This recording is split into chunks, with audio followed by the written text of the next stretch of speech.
Welcome, viewer, to another day of Flourish Hub Show, the show that inspires, educates, and informs and enables us to flourish together. Your host is Jackie Wegoki, and I'm looking forward to today's session. Just hold on and you hear what we want to discuss today. So, with me, I have my guest on my left, Pastor Gideon Moya and Rose Bai. I will ask them to introduce themselves, then we can plug in into the conversation today. Your host is a thrive coach because I just love to see people thrive, to see families thrive. Karibuni sana, we want to discuss toxic relationships. So before we start, Pastor and Rose, kindly introduce yourselves. Thank you, Jackie. It's a wonderful day and a wonderful session ambayo tuko nayo siku ya leo. Kwa majina naitwa Pastor Gideon Muya kutoka Antioch Fellowship Church, pia mwalimu wa Biblia hapo katika chuo kiko tu hapo ambacho kinaitwa Antioch Institute for Training in Ministry. Asante. Asante, Pastor. Rose. Thank you, Jackie. Glad to be here. This is Rose Bai. I'm a counseling psychologist. Glad to be here because I love seeing people flourish. I am mastering in my marriage and family therapy. This is my heartbeat because we need to flourish together. Yes. Thank you. Wow. We are here because we want to flourish together. We've been having a journey where we're saying that it is very lovely if families can flourish. So today we want to say that we need to identify, am I in a toxic relationship or am I perpetuating a toxic relationship in my family? So let's get going and plug in. And I'll start by asking Pastor.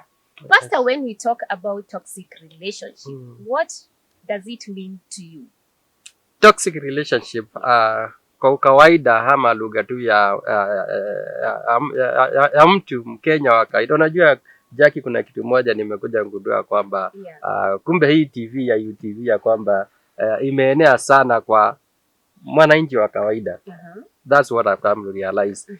Na kwa mwananchi wa kawaida, toxic relationship ni uhusiano ambao ukisikia kuhusu toxic fikiria hofusumu. Yes. Uhusiano ambao unadhuru mwenzako ama unawadhuru nyinyi nyote kwa njia ya kinyume. Kiasi ya kwamba badala ya kuwainua inawashusha, badala ya kuwajenga inawabomoa. In short, haiwapeleki mahali, inawamaliza. Asante Pastor. Inawamaliza. Okay. Rose, a toxic relationship, what would we say it is? And thank you, Pastor. You really brought it well in your own words. What do you see as a toxic relationship? I also want to concur with what Pastor said. Yes. Toxic ni sumu. Yeah. A relationship that is not healthy. Uhusiano wenye unachosha. Uhusiano wenye, we say relationship is relate. I relate with you, you relate with me. There is symbiosis kind of relationship. Or it's a give and take. But toxic relationship is only a take relationship. I don't give, I just take from you. So that one is now how I can define it. Is an unhealthy relationship where one partner only takes. Okay. It doesn't receive. You just take. You don't want anything from your partner. It's just taking and commanding, and it is unhealthy relationship. Asante. So what you're saying is that a toxic relationship, very important. We've been told kama sumu. Just from the word toxic, meaning it is not healthy. And I like also the idea of taking, that you're almost like sapping somebody's energy all the time. Yeah. So we're asking ourselves today, we want to hear and get deeper. What exactly is a toxic relationship? How can we identify? And how can we minimize if we are in one? Or how can we help those who are already in toxic relationship? So what factors contribute to toxic relationship, in your opinion, Pastor? This subject is wide. Yeah. When it comes to relationships, there are so many angles of getting in and handling relationship. And again, the relationship that we are talking of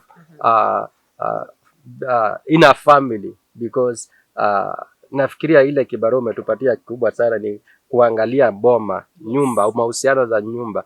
Mimi nataka pia, kwa sababu uhusiano wa nyumba pia ni mwingi, kuna baba, mama, watoto, hiyo setup yote. Pia nami nataka nifupishe, nigusie uhusiano wa couples, yes. Mume na mke. Okay. Because there it's where the buck stops. Yes. Hii safari ilianza na nyinyi wawili, na you are the people to take it somewhere where you desired or where it is supposed to be. Mume na mke, spouses, couples, one factor ambayo itafanya uhusiano uingie sumu, uhusiano ulete madhara, uanze kuwa ni mzito, hauna furaha, hauna amani, hauna upendo. Ningetaka kunena kitu ambacho inaitwa expectation. Expectation. Siku za leo hatufikirii sana, hatuzingatii, hatuchukui madhumuni ni magani yale tuko nayo ya kuingia katika ndoa. Utapata mara mingi tumejipata tuko kwa ndoa. Or ulivutiwa pale katika ile ndoa na mwanaume ambaye kwa macho uliona kile ambacho ulikuwa unatamani, ama kile ambacho kinakusukuma katika maisha, pesa. Umeona mwanaume ambaye ako na job, manager mahali, amekufinyia jicho, umesema ni hapo, umekimbilia hapo, at the end of the day umeingia box yake, umekuwa mke wake. Nini ulifuata? Ulifuata pesa. Ama umeona msichana ambaye vile vijana anasema mresh, amesimama vizuri, mrembo, hiyo tu ikavutia, ukakimbiliana naye, at the end of the day amekuwa mke. Do you know what? Tomorrow huyu mwanaume hata akuwa na ile pesa, atafutwa kazi. What next? Itafuatia kwamba you feel like now getting out, because ile kitu ambacho ilikuingiza pale ilikuwa ni pesa, si kuzama ndani ya ndoa, si madhumuni ya ndoa. Kesho mtu atapata accident, urembo ambao ulikuwa unaona hauko tena. So unapata kwamba na wakati umeingia kwa ndoa, kile ambacho ulikuwa na expect katika haya maisha, cha kiundunia, cha kimwili, kimetoka. Now what next? And marriage is safari ya maisha. What next? Sasa hiyo ndo inaanza kuwa inatereza. Aka mwisho you feel like getting out. Amen. Wow, toxic in terms of spouses in families. Rose, asante Pastor. What would contribute to toxic relationships in families? And acknowledging that sometimes families do appear to begin well, but as you get along, maybe 5 years down the line or 3 years, you start realizing those red flags which we'll be talking about. What contributes to that? Interesting topic. I want to take you to a point of I want to first of all to start for somewhere before we come to a relationship. Yeah. And maybe yes. Rose, I'm sorry. Maybe what we can allow me to ask, like, what would be the sign that I'm in a toxic relationship, so that we are able to see these are the signs and this is what would contribute to this kind of relationship. Yes. I want first of all to mention, toxic people don't just show their toxicity in marriage. It is something that they are in them, but most people confuse love for toxicity, and then they come to realize later, and that is why I want to come to a point where you ask, why is it that people seem to start well, but at some point the relationship get toxic. Nobody changes in between. They are just who they are and who they've been. But because of relationship, you know what people say, love inafunika kila kitu, and they are not very careful to observe, and that is why that one will come to that point. That's why it's very important for you to observe early in advance, for you to be able to know exactly what it is. But you ask a first question, that what causes this toxic relationship? I want to start with one point called childhood experiences. Childhood experiences, they are experiences one gets when you're growing up. Before you think of a relationships between two people, there is already you as an individual. From the beginning, we've already said, think about these things as a person. I am a person, as a woman, as a man, and then we talk about a relationship. For example, if a man is a toxic person, where was he brought up? childhood experiences. What was the experiences like when he was growing up? Most of these people, you realize, they have grown in a place, in a very abusive places, dysfunctional families and marriages. And that is why I want us to look at this from two perspectives.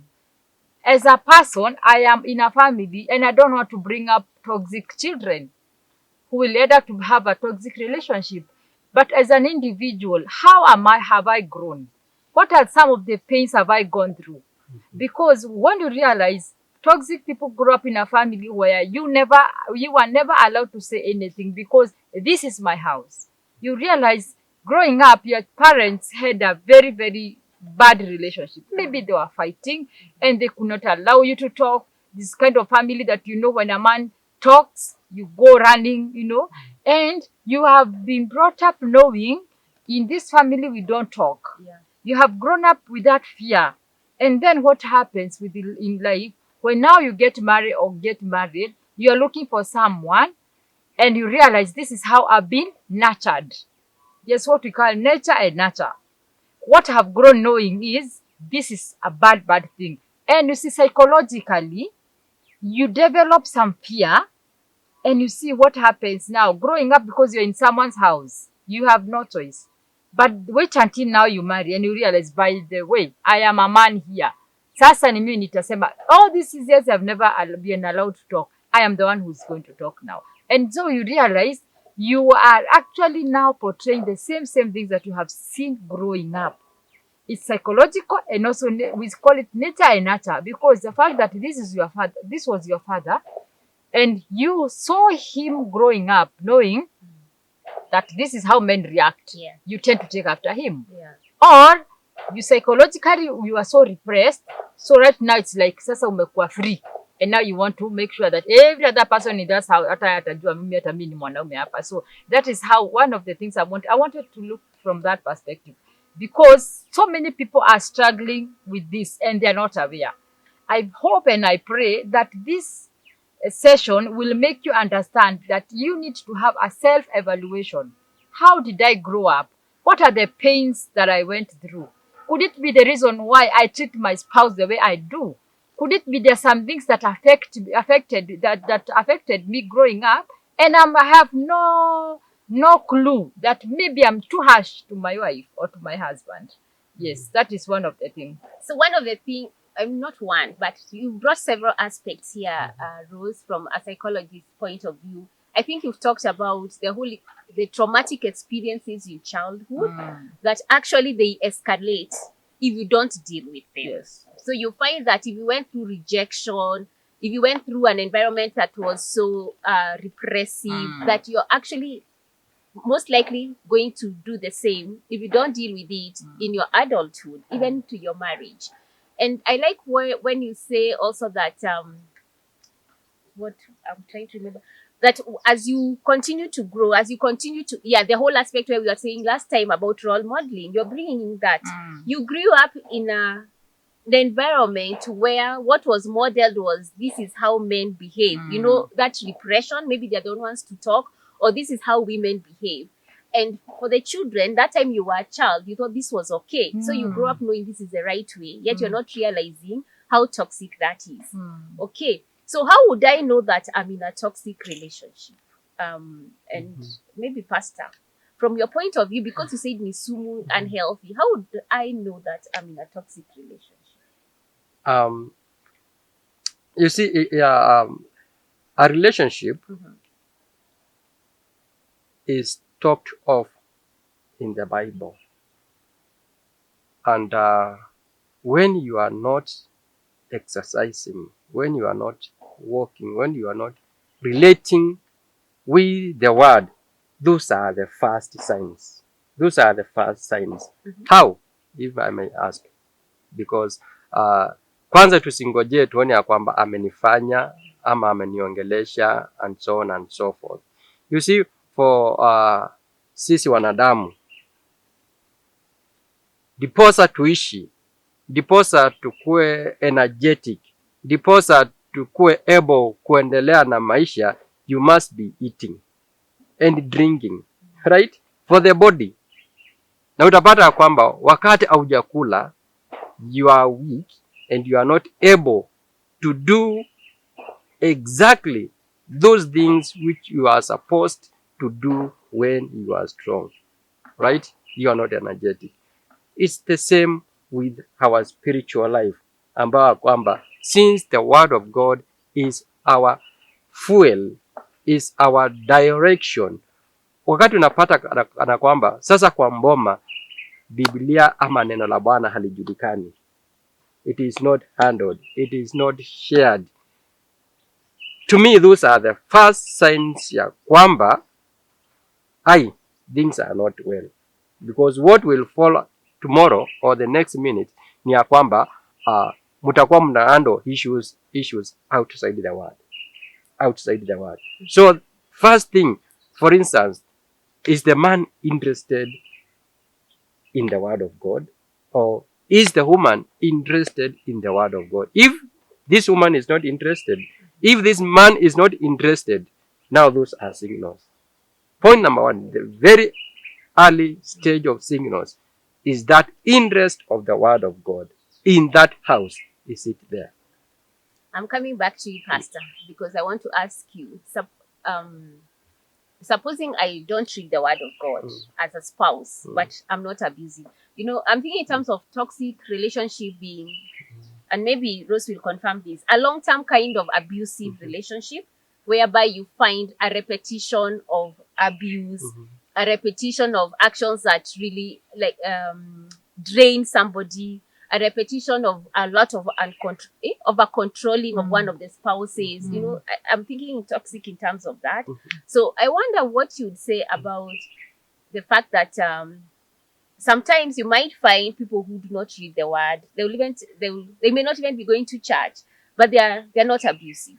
So I don't know what you'd say about that. And before we delve into that, we'll take a short break, then we'll come back, because I would want us to really discuss that a little bit. Because when you think of toxic relationship, you're thinking of people who have really abused emotionally, physically. We say there's emotional, physical, spiritually even. So possibly that would come in the spiritual abuse. So our viewer, let's take a short break and we'll be right back.